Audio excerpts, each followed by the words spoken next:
broadcasting to everyone in the room. 2020 Visual Radio. Ladies and gentlemen, there are 7 acknowledged wonders of the world, and you are about to be turned on by the 8th with the Picasso of Soul, the life-ordained mark of Internet Radio. Ladies and gentlemen, get ready because suspense has arrived. Which you give a tax-deductible donation. Hello and welcome to Suspense 2020 Visual Radio. The look, the sound, and the excitement of future radio. And welcome to Inner View. On today's program, it's going to be hot because we've got the opportunity to have one of the most prolific gospel artists in the ATL right here on Suspense 2020. She goes by the name of Globee. Her name is Gloria Pope, a phenomenal songstress. She's a writer, producer with 2 Dove Productions, and she's right here. Without further ado, give it up for Globee. What's going on, Globee? Welcome to the Suspense 2020 Visual Radio program. Globee, in case the audience don't know about what it is that you're doing with your gospel music, can you tell us about this new album? I've heard it, and I've had a privilege of hearing it. Child of a King. You wrote it, you produced it. Tell the audience about that in regards to what you're doing to market that, and why did you write Child of a King? What does it mean?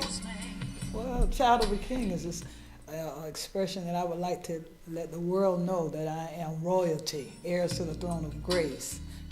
So that's why I wrote that song. What does it do for your soul to know that in regards to, especially being a gospel artist right now, gospel music has become so therapeutic anymore because it's saying something. It's a message that's coming to the spirit. What is that like for you as a writer to write such a song? And what are you actively pursuing this thing with music because you're an evangelist? And we'll talk about that and expound upon that a little bit more a little later. Okay. But what are you doing right now in regards to your music production company with 2 Dove Productions? Well, we're in the process of, we're going to relocate soon, but we're, what we have been doing is helping a lot of people get their demos together, people that's seeking exposure and distribution. We're trying to help them to package their demos, get their copyrights and stuff in order. So that's the things that we've been doing, and not charge them a whole lot of money to get it done, but just trying to, assist them. Well, you mentioned the fact in regards to not only being a writer, but having your own production facility. Just how important is it right now in today's time in regards to you? We're doing secular music before. How important and how imperative, because you have to take into consideration there are a lot of children listening to the music. What has made you go from secular to the gospel end, other than the change in your life spiritually? What is that what has that been like? First of all, gospel has always been in me. And even my parents, my grandmother, all of them sang gospel. So during the time that I was coming up, we always had to sing. We had to go to church. We had to do all those different things. And as far as them preparing us to be able to project music in the gospel arena. So even though I went out into the secular world, it was just something to get my feet wet in. It just trained me to be able to project my gospel, especially once I got saved. The Holy Spirit was giving me all these different words and all these different things to put together. And it was just even easier for me to do that because I had already experienced what's going on out there in the secular arena. I've heard you say many, many times that you're in the world but not of the world. And a lot of your music, in fact, sums that up altogether. What has that experience been like in regards to being in the world and not of it? Because I'm pretty sure your music has been influenced by Aretha Franklin, Gladys Knight and the Pips. Gladys Knight. What has that experience been like for you as an artist? And just how much of this is Globee, the queen of vibrato?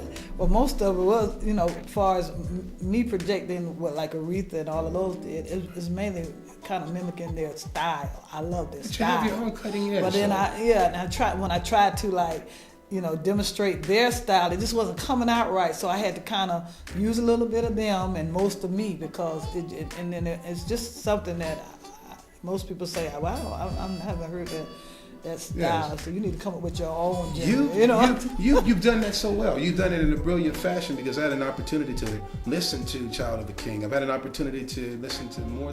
You do all of your own writing, of course. Yes. You have your own production studio. Your son is a hip hop artist. What is that like working with your son, being a hip hop artist, and working with your husband as well? But that was good. 'Cause Okay. he's always saying, "Mom, that's a little too plain. That's a little too plain. You got to put a little action into it. You got to put a little hip hop in it." But it's good because a lot of my songs, especially the up tempo ones, came out real good with the little hip hop flavor to it.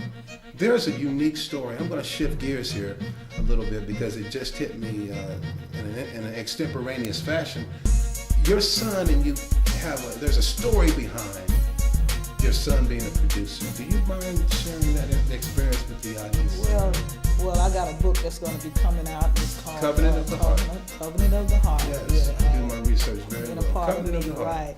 And I was going to when I got pregnant with my son, I was on the road, and then when I decided that I didn't want that child because it was going to keep me from going overseas to perform. And when I was going overseas to perform, they said, "Well, you won't be able to go." And so I decided I'm going to abort this child. I don't want it because I don't want to mess up my career. Well, make a long story short, I could not abort that child after several times trying to do that. He came, and not only did he come, he became a musical phenomenon in my life because he began to pick up the music. I would take him to my shows and stuff with me. He started picking up the music. He started playing on his own at the age of 3. He just started playing every instrument he could, and next thing I knew, he was writing songs. That is such an amazing story. I was so touched by it. I'm so glad you had an opportunity to expound upon that. What has that event been like, and how has it changed your relationship with your son, producing your tracks? And then your husband works well. He's doing the sound engineering with your company. What is that amalgamation like with all 3 of you guys working together? Is that hectic? It's tight. No, it's tight. What is that like? It's tight. Because my husband and my son, we all get together and we get in the studio. We might argue a little bit, but we get it done. And my son is very talented. He's very talented.